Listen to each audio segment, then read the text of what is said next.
warahmatullahi wabarakatuh Kanda Yunda. Kembali lagi dengan saya Ridun Purnamasari pada episode 2 Napak Tilas kali ini. Nah, Kanda Yunda ada yang tahu nggak sih? Pada tanggal 27 Juni itu terdapat peristiwa apa di Banten? Bagi yang belum tahu, pada tanggal 27 Juni 1596, Belanda pertama kalinya mendarat di Nusantara ini. Pada episode kali ini kita bukan mau membahas mengenai kedatangan Cornelisnya, melainkan bagaimana Banten sebagai salah satu kota pelabuhan termegah yang rayuannya bisa membuat berbagai saudagar bangsa-bangsa lain ingin turut berlabuh. Ikutin terus videonya Kanda Yunda.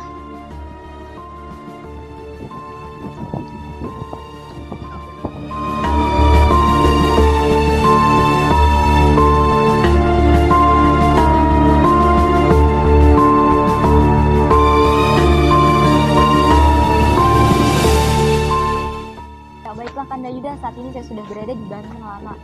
Kawasan Banten Lama ini sangat ramai sekali dikunjungi oleh masyarakat, baik yang dari pribumi bahkan hingga yang luar kota. Untuk para pengunjungnya pun sama, ada yang dari luar kota dan juga dari pribumi yang asli. Jadi kita langsung tanya ke salah satu pedagang yang ada di Banten Lama.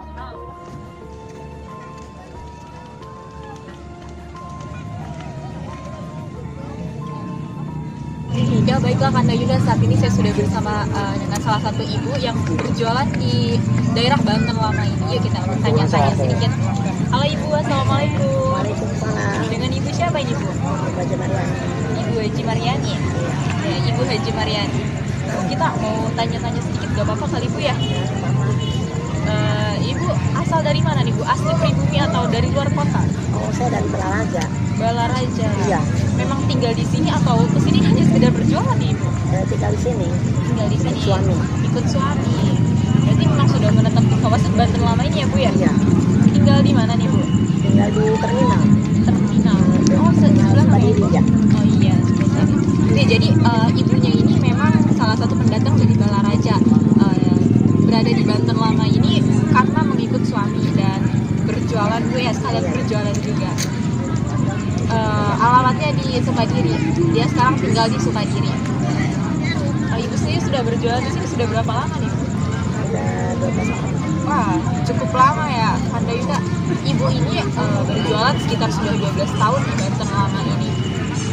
Ada ini gak sih Bu, keresahan gitu mengenai berjualan di Banten Lama ini dari awal hingga sekarang gitu, atau mungkin sekarang sudah lebih enak gitu Bu? Karena kan Banten Lama saat ini sudah direnovasi ya, menjadi lebih baik lagi dan menjadi kawasan wisata yang banyak dikunjungi oleh masyarakat, baik dari luar kota bahkan hingga pribuminya. Tapi alhamdulillah sih ada keresahan. Sejak dipegang sama Kopassus ini, makin aman. Makin aman ya Bu ya? Iya. Nggak ada perizinan apa-apa gitu ya. Iya. Kalau untuk sejarah-sejarahnya itu Ibu tahu nggak sih Bu, secara singkatnya mengenai Banten Lama ini? Iya. Tahu kalau Orang tahu ya Bu ya. Iya. Karena memang asal dari Balaraja juga. Iya. Nah, kalau untuk peninggalan sejarah dari Kesultanan Banten ini Bu, tahu nggak sih Bu bagaimana sejarahnya atau peninggalan apa aja sih? yang ada Jabur, Sejabur ini berupa apa sih Bu? berupa meriam. Meriam. Berarti di ini ya di museum. Iya betul. Apa lagi nih Bu? Langkah-langkah Iya. Ada. Yang banyak dikunjungi oleh masyarakat ya Bu ya? Iya. Lalu apa lagi?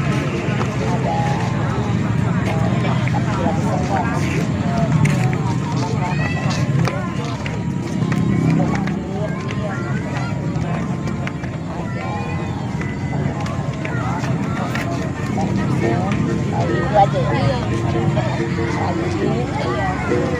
Bagus juga. Tapi bagus juga ya wawasan Ibu mengenai Banten Lama ini, karena kan aslinya memang dari Balaraja, tapi Ibu mengetahui cukup banyak lah sejarah Banten ini. Katanya juga di Banten Lama ini ada kolam Ibu, kolam apa sih? Ada kolam Rorodenok. Pernah mendengar mitosnya bahwa ada yang berkunjung ke situ untuk mandi. Apa itu benar Ibu? Katanya bisa membuat aura-aura wanita itu menjadi semakin terlihat dan terpancar setelah mandi dari situ. Apa benar Ibu? Insya Allah sih ada aja yang gitu. Ada yang mau percaya ya, Ada yang percaya, ada yang enggak orang Nah, iya betul sekali. itunya mah Untuk lingkungan dari masyarakat tuh tetap banyak gitu. banyak.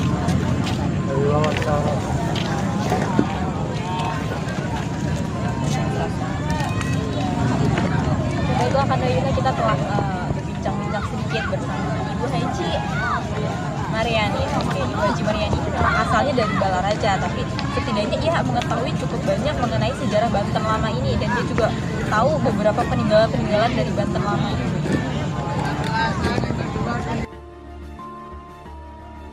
Oke, baiklah, saat ini kita sudah ditunggu oleh salah satu narasumber kita, yaitu Bapak Mandalika, selaku Ketua Pok Darwis Kiamuk. Yuk langsung aja. Baiklah Kak Yuna, saat ini saya sudah bersama narasumbernya, yaitu Bapak Mandalika. Bapak Mandalika. Kita mau tanya-tanya boleh nggak sih? Boleh. Jadi apa sih Pak, potensi apa sih yang ada di Banten lama ini sehingga membuat tentara dari Belanda ini datang ke Banten lama ini? Baik, bismillahirrahmanirrahim. Assalamualaikum warahmatullahi wabarakatuh.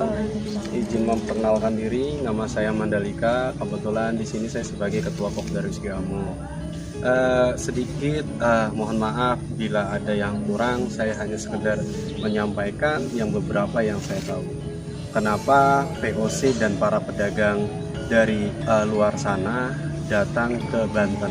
Salah satunya yang dimiliki potensi Banten adalah rempah-rempah. Kenapa saya berbicara rempah-rempah? Karena bukti otentiknya sangat jelas, gitu kan. Tidak hanya VOC yang datang ke sini, bahkan dari pedagang dari Arab, dari Tiongkok pun datang ke Banten. Gitu. Dan di sini ada bukti sejarahnya, yaitu ada yang namanya Kampung Pamarican. Kenapa disebut Kampung Pamarican? Karena dulunya itu ada gudang merica, sehingga masyarakat Banten yang sekarang itu menamakan kampungnya Kampung Pamarican, sebetulnya gudang merica. Dan untuk saat ini gitu kan, di depan kita ini adalah pelabuhan pada zaman dulu gitu kan. Ini pelabuhan yang terbesar sehingga kapal VOC, para pedagang-pedagang pun datang ke sini, ke Benteng Spelwijk, tepat di kita berdiri di sini, sampai ke dengan kawasan Kesultanan Banten. Di situ ada jembatan rantai yang bisa membuka tutup gitu kan. Sedikit saya tambahkan lagi, dulu pedagang dari Tiongkok pun datang kemari gitu kan. Pedagang Tiongkok itu membawa putri yang sangat cantik, dan sehingga Sultan Hasanuddin tertarik, dinikahilah singkat cerita, sehingga dihadiahkanlah oleh Sultan Hasanuddin, yaitu kawasan Kampung Cina gitu kan, bisa dibilang seperti itu. Sehingga di samping kita akhirnya dihadiahkan sebuah kelenteng. Kelenteng ini mungkin kelenteng terbesar se-Asia gitu kan, tepatnya di Indonesia.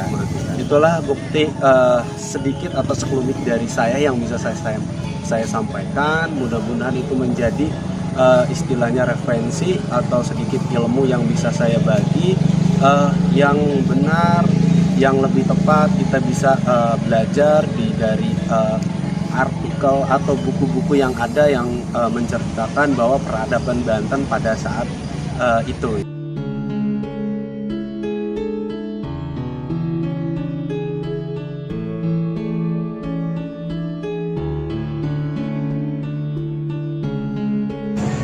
Ya, setelah ini kita akan ngobrol-ngobrol via telepon bersama Bapak Haryadi selaku peneliti sejarah dan budaya Banten.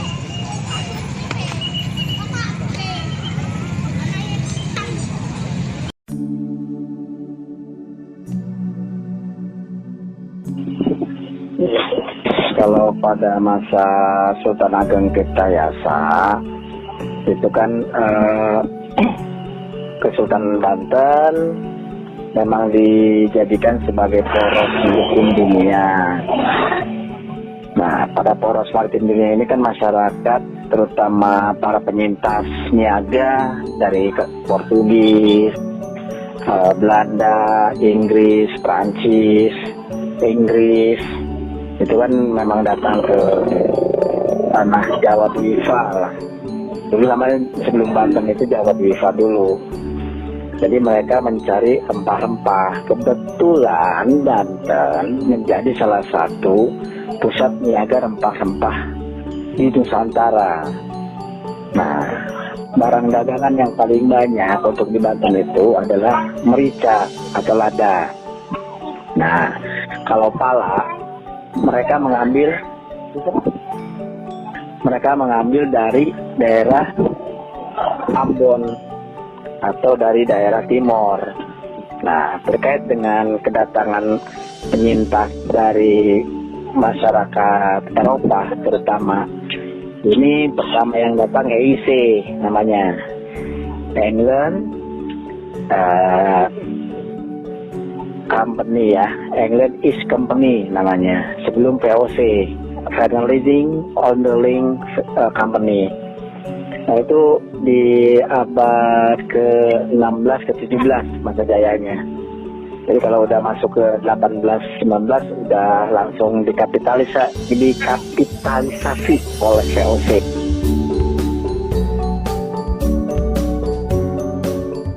Iya, kalau pelabuhan terbesar memang Banten menjadi primadona karena dia berada di Teluk Banten atau Banten Bay. Dulu Banten juga namanya Bantam ya, bukan Banten. Jadi Bantam Bay. Nah itu yang pertama kali datang kan Jan Peter Sungkun atau sebutnya si Jangkung. Itu mendaratnya pertama di daerah Karanghantu. Makanya tempat pertama kali niaganya itu ya di situ. Nah, kalau uang mata sendiri Bantam itu punya namanya Real Bantam gitu. Kan kebanyakan tadinya kan uangnya itu uang ini pikis. Bang, Real Bantam itu jadi uang aslinya Banten. Real Bantam itu kalau pikis itu atau saka itu uang Cina, uang yang diberlakukan. Tapi kalau uang aslinya Bantam itu ya Real Bantam, karena mereka mengambil dari Islam ya, dari Arab juga, makanya hitungnya real.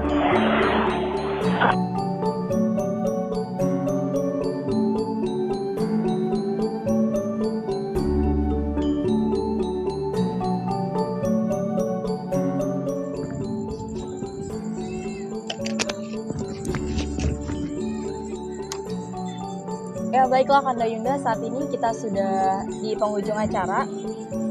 Setelah kita menelusuri seperti apa sih sejarah Banten lama, dan memang baik masyarakat pribuminya bahkan dari luar pribuminya tidak semua mengetahui jelas seperti apa sejarah Banten lama.